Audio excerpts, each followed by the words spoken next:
विकी कौशलची मुख्य भूमिका असलेला छावा हा चित्रपट प्रदर्शनाच्या 2 आठवड्यानंतरही तुफान चर्चेत आहे. अजूनही हा चित्रपट थिएटरमध्ये बघण्यासाठी प्रेक्षक गर्दी करत आहेत. छत्रपती संभाजी महाराजाच्या शौर्यगाथेवर आधारित या चित्रपटाचा क्लायमॅक्स पाहिल्यानंतर प्रेक्षक पाणावलेल्या डोळ्यांनी थिएटरमधून बाहेर पडत आहे. मात्र नवी मुंबईच्या कोपर खैराने थिएटरमध्ये वेगळंच चित्र पाहायला मिळालं. तिथल्या बालाजी मुव्हीप्लेक्स थिएटरमध्ये छावा या चित्रपटाच्या क्लायमॅक्स दरम्यान काही प्रेक्षक हसताना आणि मस्करी करताना दिसल्याने त्यांना सर्वांसमोर माफी मागण्यास भाग पाडण्यात आलं. याचा व्हिडिओ सध्या सोशल मीडियावर व्हायरल होत आहे. वृत्त सविस्तर जाणून घेण्याकरता चॅनलला सबस्क्राईब जरूर करा. गणोजी आणि कान्होजी या आपल्याच माणसाने केलेल्या फितुरीमुळे छत्रपती संभाजी महाराजांना कैद करण्यात मुघल शासक औरंगजेबाला यश मिळतं.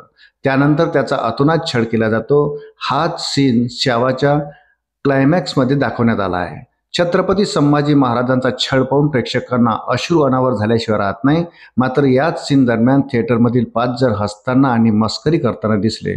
यावरून संतप्त झालेल्या इतर प्रेक्षकांनी त्यांना थिएटरमध्येच गुडघ्यावर बसून माफी मागण्यास भाग पाडलं. सोशल मीडियावरील व्हायरल व्हिडिओमध्ये एक जण कान पकडून म्हणतोय, मी छत्रपती शिवाजी महाराजांची माफी मागतो. पण थिएटरमधील इतर प्रेक्षक त्याला छत्रपती संभाजी महाराजांचीही माफी मागण्यास सांगतात.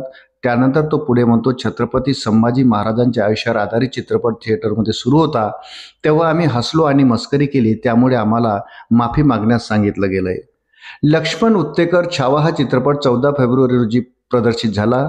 यामध्ये अभिनेता विकी कौशलने छत्रपती संभाजी महाराज, रश्मिका मंदानाने महाराणी येशूबाई आणि अक्षय खन्नाने औरंगजेबाची भूमिका साकारली आहे.